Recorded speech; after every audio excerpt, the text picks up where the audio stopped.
Hello friends, welcome to அம்மா பொண்ணு சமையலறை. இன்றைக்கி நம்ம இந்த கிளைமேட்டுக்கு ஏற்ற மாதிரி குழந்தைங்களுக்கான பெஸ்ட்டு ஹோம் ரெமடிஸ் தான் பார்க்க போகிறோம். ஸோ குழந்தைங்களுக்கு சளி பிடிச்சா நம்ம அவங்களுக்கு எப்படி வீட்டில் இருக்கிற பொருளை வச்சு நம்ம அவங்கள சரி பண்ணலாம் அப்படின்றது தான் நம்ம இந்த வீடியோவில் பார்க்க போகிறோம். ஸோ இந்த தழைகள் எல்லாமே நம்ம வீட்டில் வளர்கிற செடிகள் தான். வெற்றிலை சிலர் வீட்டில் கொடியாக வைப்பாங்க, சிலர் வீட்டில் இருக்காது. இல்லாத பட்சத்தில் நம்ம கடையில் வாங்கிக்கலாங்க. நான் எடுத்துருக்கிறது பார்த்தீங்கன்னா வேப்பிலை எடுத்து வச்சுருக்கேன், துளசி எடுத்து வச்சுருக்கேன், ஓமவல்லி அதாவது கர்ப்பூரவல்லி சொல்லுவாங்க எடுத்து வச்சுருக்கேங்க. இப்போ இது எல்லாமே இந்த இடிக்கல்லில் போட்டு நம்ம இடிச்சுக்க போகிறோம். இடிக்கல்ல நல்லா வாஷ் பண்ணிவிட்டு அதுக்கப்புறமா யூஸ் பண்ணுங்க. இப்போது எல்லாமே நல்லா கழுவி வச்சுருக்கேன். நான் ஒரே ஒரு கற்பூரவல்லி தலையை மட்டும் எடுத்துக்கிறேங்க. அதை கிள்ளி போட்டுக்கோங்க. கூடவே வெற்றிலையும் சேர்த்து கிள்ளி போட்டுக்கோங்க. துளசியில் ஒரு 2-3 இலைகளை போட்டுக்கோங்க. வேப்பிலை ஒன்றே எடுத்திருக்கேன். இது எல்லாமே நல்லா நசுக்கி விட்டுக்கோங்க. இதில் சாறு வரலை அப்படின்னும் போது நம்ம லைட்டாக கொஞ்சமாக தண்ணி விட்டு நல்லா ஒரு மசிச்சு விட்டோம்னா நமக்கு தேவையான அளவுக்கு சாறு கிடைக்கும். அதை நம்ம நல்லா பிழிஞ்சு எடுத்துக்கலாங்க. இது ரொம்ப பெஸ்ட்டு ரெமடியாக இருக்கும். நம்ம குழந்தைங்களுக்கு வயிறு நிறைய பாலை கொடுத்துட்டு நம்ம இந்த இதை கொடுத்தோம் அப்படின்னா கண்டிப்பாக அவங்களுக்கு வாமிட் வழியாவோ அல்லது மோஷன் வழியாவோ சளி வெளியே வந்துடும். ஸோ 2 வயசு மேலே உள்ள குழந்தைங்களுக்கு கண்டிப்பாக இந்த மருந்தை கொடுக்கலாம், பயப்படவே வேண்டாம். இந்த மாதிரி நல்லா பிழிஞ்சு எடுத்துக்கோங்க. இதில் பார்த்தீங்கன்னா கால் சங்கடை தான் வந்திருக்கும். இந்த அளவுக்கு இருந்தால் போதும். இப்போது இந்த மாதிரி நீங்கள் ரெடி பண்ணிக்கோங்க. இப்போ பார்த்தீங்கன்னா நம்ம ரெடி பண்ணியாச்சு. இது கண்டிப்பாக குழந்தைங்களுக்கு கொடுத்தீங்கன்னா நல்ல ரிசல்ட் கொடுக்கும்.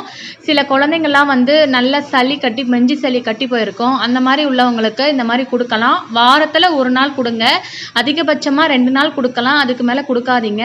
ஸோ இந்த மாதிரி ரெமடி கொடுக்கும்போது அவங்களுக்கு நல்ல ரிசல்ட் கொடுக்குங்க.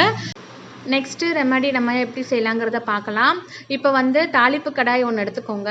அதில் தேங்காய் எண்ணெயை ஒரு 2 ஸ்பூன் அளவுக்கு சேர்த்துக்கலாம். உங்களுக்கு எவ்வளவு தேவையோ அவ்வளோ சேர்த்துக்கோங்க. இந்த தேங்காய் எண்ணெய் நல்லா சூடாகணும். அதாவது ரொம்ப ஹை ஃப்ளேமில் வைக்காமல் மீடியம் ஃப்ளேமில் வச்சுட்டு நீங்கள் நல்ல வெதுவெதுப்பான சூடு வர வரைக்கும் நல்லா இது பண்ணுங்கள். ரொம்ப ஹீட்டாகவும் ஆகக்கூடாது. நம்ம வீட்டில் கற்பூரம் காட்டுவோம் இல்லையா, சூடம் காட்டுவோம். அந்த சூடம் இருக்கும் இல்லையா, அதிலிருந்து நீங்கள் பாதி அளவு எடுத்துக்கோங்க. எடுத்துட்டு நல்லா அந்த எண்ணெயில் போட்டுட்டு அந்த ஸ்மெல் நல்லா வரும். ரொம்ப ஹை ஃப்ளேமில் வச்சு போட்டோம்னா எரிஞ்சிரும். அதனால் மீடியம் ஃப்ளேமில் வச்சு நம்ம இந்த மாதிரி ரெடி பண்ணிக்கணுங்க. இப்போ நான் கற்பூரத்தை போட்டுட்டேன். நம்ம அடுப்பு அணைச்சிட்டு நம்ம எடுத்து தனியாக வச்சுருவோம். இது பார்த்திங்கன்னா கை பொறுக்கிற அளவுக்கு தான் சூடு இருக்கணும், நம்ம எடுக்கணும். குழந்தைங்களுக்கு ரொம்ப சூடாக தேய்ச்சிடக்கூடாது. நம்ம கையில் தொட்டு பார்த்து கை பொறுக்கிற அளவுக்கு சூடு வந்ததோ நம்ம அதை எடுத்து நம்ம குழந்தைங்களுக்கு சளி பிடிச்சிருக்கிற டைமில் நம்ம அவங்களுடைய காது பகுதிகளில் தேய்க்கணும். அதாவது காதோட பின்பக்கம் இருக்கும் இல்லையா, அந்த சைடில் தேய்ச்சி விடணும். உள்ளங்கைகளில் தேய்ச்சி விடணும்.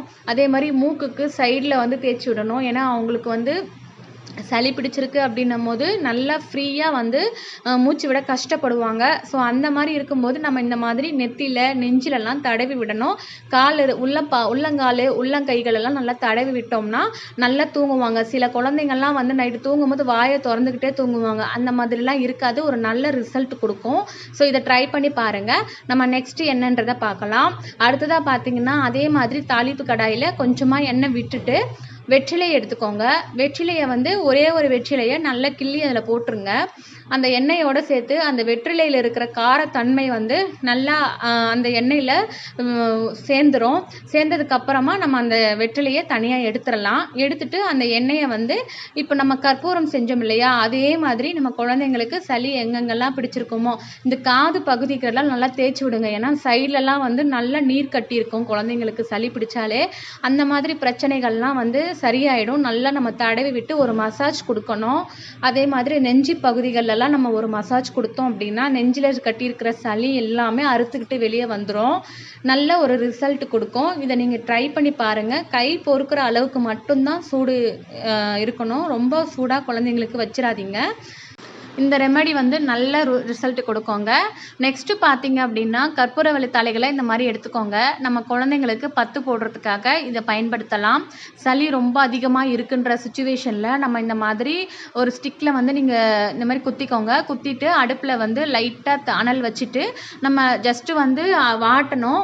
அது லைட்டாக ஹீட் ஆனதுக்கப்புறமா நம்ம எடுத்துட்டு நம்ம ரெடி பண்ணி வச்சுருக்க அந்த வெற்றிலையுடைய தேங்காய் எண்ணெய் இருக்கு இல்லையா, அதை பயன்படுத்தலாம். அப்படி இல்லைன்னா அந்த கற்பூரம் போட்டு பயன்படுத்த பயன்படுத்தணும் இல்லையா, அதையும் நம்ம பயன்படுத்தி நம்ம வந்து எடுத்துக்கலாம். இது மாதிரி டைரெக்டாக சூட்டில் வச்சாலும் பரவாயில்ல. அப்படி இல்லைன்னா நீங்கள் வானலியை நல்லா ஹீட் பண்ணிவிட்டு கூட அந்த சூட்டு மேலே வச்சுட்டு நம்ம இந்த மாதிரி கலர் சேஞ்ச் ஆகிடும். அந்த சமயத்தில் எடுத்துட்டு நல்ல எண்ணெய் சூடு இருக்கிற எண்ணெயை நம்ம இதில் தடவிடணும். தடவிட்டு குழந்தைங்களுடைய நெஞ்சு பகுதியில் வந்து நம்ம இந்த மாதிரி போடணுங்க. இந்த மாதிரி போட்டிங்கன்னா நல்ல ரிசல்ட் கிடைக்கும். குழந்தைங்க நைட்டு நல்லா தூங்குவாங்க. அந்த சளி தொல்லையே இருக்காது. சில குழந்தைங்கள்லாம் தூங்கும்போது வாயை வந்து ஓப்பன் பண்ணிவிட்டு மூச்சு விடவே சிரமப்படுவாங்க. அந்த மாதிரி இருக்கிற சுச்சுவேஷனில் இது மாதிரி பண்ணிங்கன்னா நல்ல ரிசல்ட் கொடுக்கும். ஸோ கண்டிப்பாக நீங்கள் ட்ரை பண்ணி பாருங்கள். வெற்றிலையில் கூட இந்த மாதிரி நீங்கள் செய்யலாம். இப்போ அடுத்ததாக நம்ம பார்க்கலாம். இப்போ வந்து ஒரே ஒரு கற்பூரவள்ளி தலையில் எடுத்து அதை நம்ம கையாலேயே நல்லா நசுக்கி நுணுக்கிக்கோங்க. நுணுக்கி பிழிஞ்சிங்கன்னா சாறு அழகாக வரும். அதை நம்ம பிழிஞ்சிட்டு நம்ம குழந்தைங்களுக்கு கொடுக்கலாங்க. சில குழந்தைங்க பெரிய பசங்க அப்படின்னும் போது அந்த தலைகளை சாப்பிடுவாங்க. சில குழந்தைங்களுக்கு சாப்பிட தெரியாது. ஸோ இந்த மாதிரி நீங்கள் வந்து பண்ணும்போது அவங்களுக்கு வந்து ஈஸியாக குடிச்சிருவாங்க. ஒரே ஒரு இலையை மட்டும் கொடுங்க, நல்ல ரிசல்ட் கொடுக்கும். இதை வந்து கண்டினியூஸாக கொடுக்கணுன்னு அவசியம் கிடையாது. நீங்கள் வீக்லி 2 days கொடுக்கலாம். ஏன்னா ரொம்ப ஹீட் ஆகும் கற்பூரவள்ளி தலை. அதனால் நீங்கள் இந்த மாதிரி பயன்படுத்திக்கோங்க. ஸோ எல்லா ரெமடிஸும் உங்களுக்கு ரொம்ப யூஸ்ஃபுல்லாக இருந்திருக்கும்னு நினைக்கிறேன்.